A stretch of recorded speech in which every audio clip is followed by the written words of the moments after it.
Bonjour et bienvenue pour cette nouvelle exploration approfondie. C'est le moment qu'on prend ensemble pour prendre un peu de recul sur le flux d'informations constant et vraiment se plonger dans la mécanique des idées. Salut. Et oui, des idées qui façonnent notre époque, littéralement. Exactement. Et le programme d'aujourd'hui s'annonce particulièrement dense. On va décortiquer un texte d'opinion qui est extrêmement clivant. Très clivant, oui. C'est un essai rédigé par Roni Akrish et qui s'intitule Les Hébreux sont en Israël, les Juifs sont là-bas.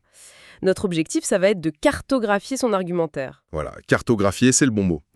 Parce qu'il y propose une théorie sur la mutation profonde de l'identité juive, et en fait, il s'en sert pour lancer une critique frontale très acérée des mouvements politiques contemporains qui s'opposent à l'État d'Israël. Et le moins que l'on puisse dire, c'est que la plume est incisive. Ah bah l'auteur déploie une véritable ingénierie rhétorique. Il redéfinit des termes qu'on croit tous connaître et il bouscule vraiment les certitudes géopolitiques habituelles. Alors, juste avant de faire le moindre pas dans cette analyse, il faut qu'on pose un cadre extrêmement rigoureux. Le document qu'on a sous les yeux, c'est un texte d'opinion engagé. Totalement assumé. Absolument. Il contient des prises de position politiques radicales. L'auteur y formule des attaques sévères contre des courants de pensée spécifiques, notamment ce qu'il qualifie de gauche radicale ou d'islamo-gauchisme. Tout ça en assumant une définition très militante du sionisme. C'est pour ça qu'il est indispensable de clarifier notre démarche ici. Notre rôle de guide à travers ce texte n'implique absolument aucune prise de parti. Aucune. Il ne s'agit ni de valider, ni de cautionner, ni d'invalider ses propos. Cette précision, c'est vraiment la clé de voûte de notre exercice aujourd'hui. Oui, on aborde cet essai stricto sensu comme un objet d'étude clinique, en fait. La mission, c'est de démonter le moteur de cette pensée pour comprendre comment les pièces s'imbriquent. C'est ça. Saisir la logique interne d'un discours, les concepts qu'il mobilise, la vision du monde qu'il tente d'imposer. C'est la base même de l'esprit critique. Tout à fait. On peut très bien observer l'architecture d'un bâtiment sans pour autant avoir envie d'y habiter. J'aime beaucoup cette image. Eh bien, entrons dans ce bâtiment. L'auteur ouvre son propos sur un constat de décalage absolu. Selon lui, la virulence des critiques actuelles envers Israël reposerait sur une erreur de diagnostic monumentale. Une sorte de mirage historique, oui. Ok, décortiquons cela. Il décrit des militants qui scandent des slogans qu'il qualifie de prémâchés. Il parle d'indignation sélective. En gros, il dresse le portrait d'une sphère militante qui privilégierait la posture, la mise en scène de sa propre vertu. Au détriment d'une compréhension réelle de la complexité du Moyen-Orient, oui. Il va même jusqu'à utiliser l'expression des, je cite, chorégraphies compassionnelles pour décrire ces mouvements. Chorégraphie compassionnelle, c'est fort, hein. Le choix des mots n'est jamais anodin chez lui. Parler de chorégraphie, c'est suggérer que tout est écrit d'avance, que c'est un spectacle social. Chacun joue son rôle pour se donner l'illusion d'être du côté du bien. Ouais. L'auteur reproche à ces mouvements qu'il regroupe donc sous l'étiquette d'islamo-gauchisme, un terme qu'il utilise pour désigner une alliance perçue entre l'extrême gauche occidentale et certains mouvements de libération radicaux, eh bien, il leur reproche d'utiliser un logiciel d'analyse totalement obsolète. Et cette idée de logiciel périmé, ça revient vraiment comme un leitmotiv. Quand on creuse le texte pour comprendre la nature de ce fameux bug informatique, on réalise que l'auteur estime que ces militants s'adressent à un fantôme. Exactement, un fantôme. Leurs critiques, leurs attentes morales, leurs indignations, tout ça serait calibré pour une figure historique bien précise, une figure qui, selon Akrish, n'est plus du tout le centre de gravité du peuple juif d'aujourd'hui. Et ce décalage temporel, c'est vraiment le cœur nucléaire de l'essai. L'auteur avance que l'Occident est resté bloqué sur une image d'Épinal tragique. Il les croit interagir avec une mémoire. Voilà, avec un concept figé dans le passé, alors que sur le terrain, la réalité identitaire a subi une mutation irréversible. Pour illustrer cette fracture, le texte structure une opposition binaire très puissante entre deux archétypes, Le juif de l'exil, d'un côté. et l'hébreu de l'autre. Le portrait qu'il dresse de ce fameux juif de l'exil est d'ailleurs d'une précision glaçante, c'est presque cinématographique. Il ne parle pas de géopolitique à ce stade, il parle de posture corporelle. Les corps parlent. Exactement. Il décrit l'homme des ruelles européennes, celui qui rase les murs dans des capitales comme Paris, Londres ou New York.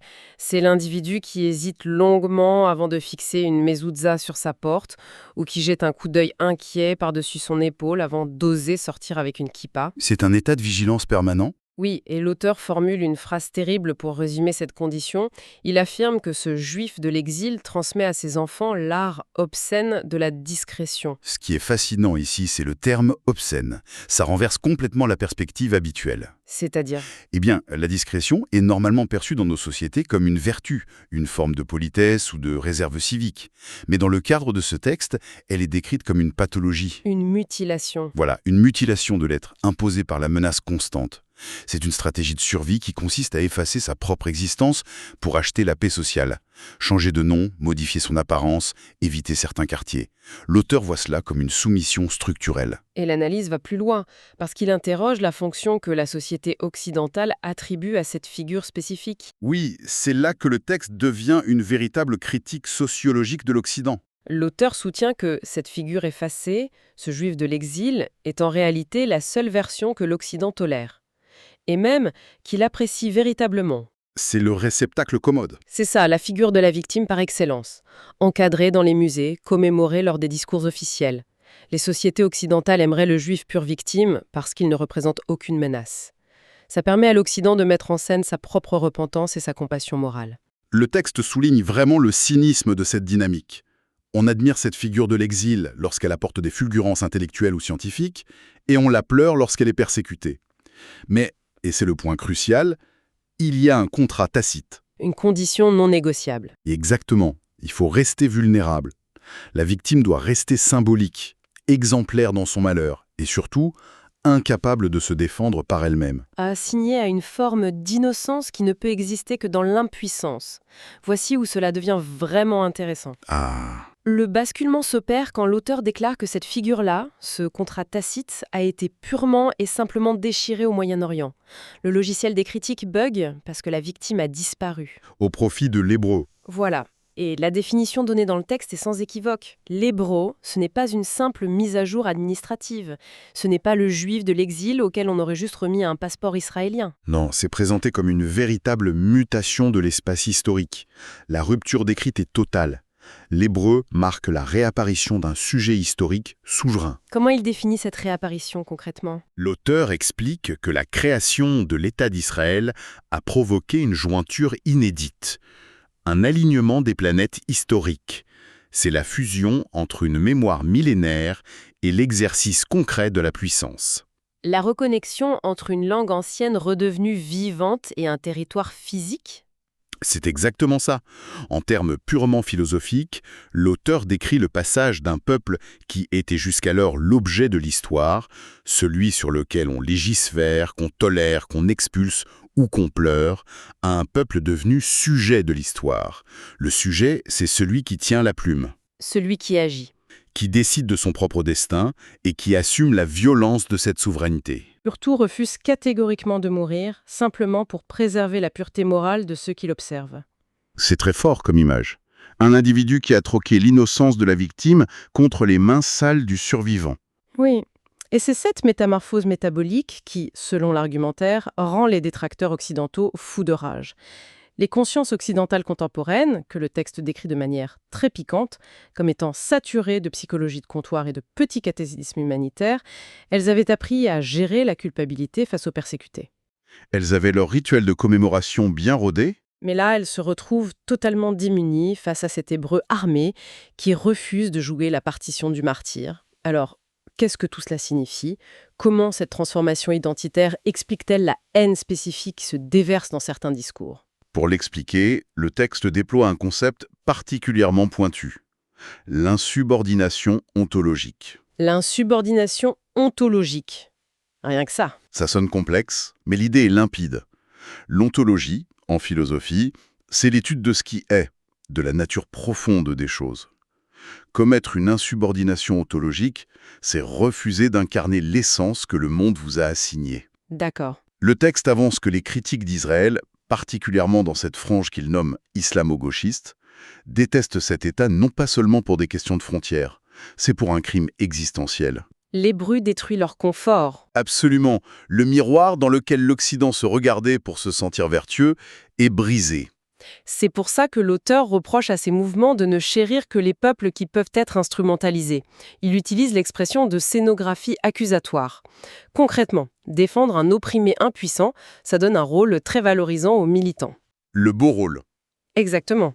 Mais lorsque cet opprimé s'arme de fusils d'assaut, construit des avions de chasse et mène des frappes préventives, le militant perd son rôle de sauveur. Le récit s'effondre, tout simplement.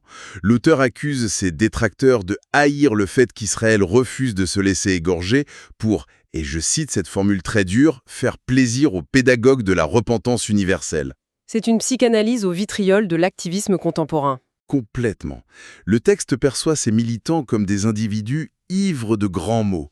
La résistance, la justice, la décolonisation, mais qui se comportent comme des révolutionnaires de salon. Il les qualifie de perroquets excités qui s'arrogent le rôle de procureur de l'histoire. Sans en assumer les conséquences réelles. Cette distinction entre le confort de la théorie et l'âpreté de la réalité, elle est vraiment omniprésente. L'auteur oppose le monde des discours fluides tenus sur les campus universitaires occidentaux à la brutalité implacable du Moyen-Orient. Il dénonce ce qu'il appelle le luxe théorique du pacifisme rhétorique. C'est tellement facile d'exiger la proportionnalité et la paix quand on est entouré d'océans et de pays alliés, mais le texte martèle qu'Israël évolue sous le règne du principe de réalité. Si l'on relie cela à la vue d'ensemble, le réel décrit ici est un environnement de survie pure. L'argument central, c'est que les adversaires d'Israël dans la région ne formulent pas des revendications syndicales. Ils ne réclament pas un aménagement territorial ou des réformes sociales. Non, le texte insiste sur le fait qu'il vise l'éradication totale. Voilà. Et face à un projet de destruction absolue, l'auteur se moque ouvertement des outils de résolution de conflits prisés par la sociologie moderne. Il cible d'ailleurs très précisément certaines pratiques occidentales. Il explique que, face à des tirs de roquettes ou des volontés génocidaires, l'hébreu ne peut pas dégainer un atelier thérapeutique ou une confession publique ou ce qu'il nomme l'agenouillement civique. C'est une critique féroce de la culture de l'excuse. S'agenouiller pour demander pardon peut fonctionner dans une démocratie apaisée, pour expier une faute historique, mais dans l'arène moyen-orientale, afficher sa vulnérabilité n'attire pas la clémence, ça attire la mort. La seule monnaie d'échange reconnue, c'est la force souveraine. Et le texte ne se contente pas d'idées abstraites pour prouver cette force. Il ancre son propos dans des événements fondateurs. Il cite par exemple le raid d'Entebbe. Oui, C'est un point d'appui historique majeur pour comprendre la psychologie de l'Hébreu tel que décrit par l'auteur. le raid d'Entebbe en 1976, c'est vraiment l'incarnation de ce basculement identitaire.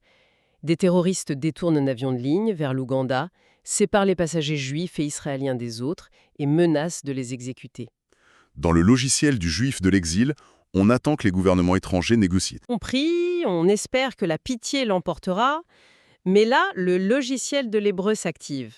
Israël envoie secrètement ses commandos d'élite à 4000 km de chez eux, au cœur de l'Afrique, pour prendre d'assaut le terminal et ramener les otages à la maison. Ce raid a prouvé au monde, et peut-être d'abord au peuple juif lui-même, que le temps de l'impuissance était révolu. L'auteur dresse d'ailleurs une liste d'attributs contemporains qui prolongent cette logique d'Entebbe. Lesquels, par exemple ?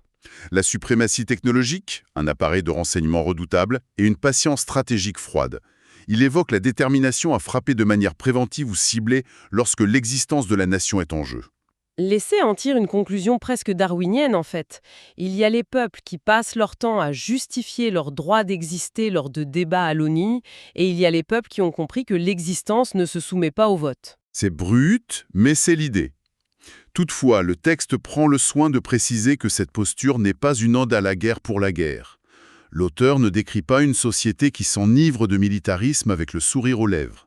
Le recours à la violence d'État est dépeint comme une tragédie. Oui, mais une tragédie inévitable dans un monde qu'il juge moralement inverti. Le constat de l'auteur est sans appel. Le peuple juif a appris, par l'expérience de la destruction en Europe, que la morale, lorsqu'elle est dépourvue de puissance souveraine, finit inévitablement dans la fosse commune. Donc, l'hébraïté retrouvée n'est pas une simple fierté identitaire. C'est l'exigence d'une verticalité implacable, le courage d'assumer l'exercice du pouvoir, avec tout ce que cela implique de brutalité, sans jamais s'en excuser auprès de ceux qui dorment en sécurité. En rassemblant tous les fils de cet argumentaire, le message que Roni Akrish adresse à ses détracteurs tient en une sommation assez claire. Prenez acte du réel. Mettez vos logiciels à jour. Le grand récit structurant n'est plus celui d'une minorité tremblante assignée à résidence dans les marges de l'histoire européenne, obligée de baisser la voix pour ne pas déranger. La réalité contemporaine, c'est celle de l'hébreu qui est redevenu maître de son horloge. Qui s'exprime dans sa propre langue, sur son propre sol. Et qui déploiera toute la force nécessaire pour protéger les siens, que le monde occidental approuve ou non ses méthodes. La fin du texte sonne vraiment comme un avertissement jeté à la figure des critiques lointains. L'auteur leur signifie que leurs menaces, leurs boycotts et leurs tribunaux moraux glissent sur cette nouvelle réalité. L'hébreu d'aujourd'hui ne cherche plus l'absolution dans le regard de l'Occident.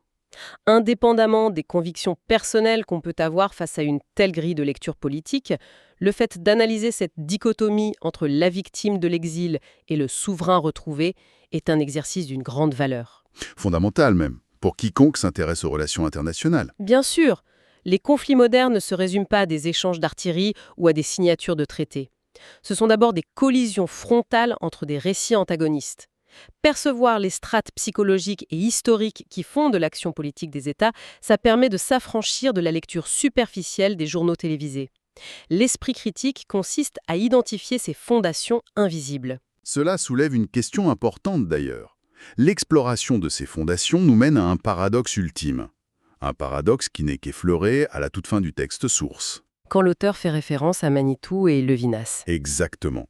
Il évoque brièvement ces deux monuments de la pensée juive, les philosophes Manitou et Emmanuel Lévinas.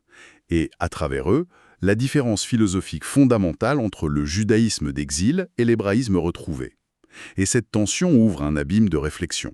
Le texte suggère effectivement qu'il y a un choc conceptuel majeur entre ces deux états d'être, même s'ils appartiennent au même peuple. C'est le grand drame philosophique sous-jacent. Si l'on suit l'analyse développée, le judaïsme d'exil a été une longue nuit de vulnérabilité. Mais cette impuissance, théorisée notamment par la suite par un philosophe comme Lévinas, a généré une éthique exceptionnelle. L'éthique de la vulnérabilité. Voilà, elle a forgé la notion du visage de l'autre. Une sensibilité morale ultra développée face à l'oppression, à l'étranger et à la faiblesse. Précisément parce que l'exilé connaissait le prix du sang et de la persécution. C'est une conscience morale affûtée par la souffrance. Et de l'autre côté, on a l'hébraïsme. De l'autre côté, la pensée de figures comme Manitou se concentre sur le retour à la terre, l'hébraïsme retrouvé, la nécessité de redevenir une nation souveraine. Mais l'État-nation, par définition, exige l'exercice de la force, la raison d'État, les frontières armées, et parfois la brutalité implacable du réel. Le retour dans l'histoire impose de salir l'idéal moral pur. Et c'est là toute la complexité du défi intellectuel laissé en suspens. Comment opérer la synthèse ? Le véritable vertige pour une société qui a connu l'exil, c'est de savoir comment exercer la puissance militaire et souveraine absolue et nécessaire pour garantir sa survie immédiate face à la destruction, sans pour autant écraser sous les chenilles de ses propres chars l'héritage moral inestimable qui s'est forgé pendant 2000 ans de vulnérabilité. C'est la question à 1 million. Est-il humainement ou politiquement possible d'être, dans le même souffle, le glaive intraitable qui frappe l'ennemi et la conscience éthique ultime de la souffrance humaine ? C'est une interrogation monumentale.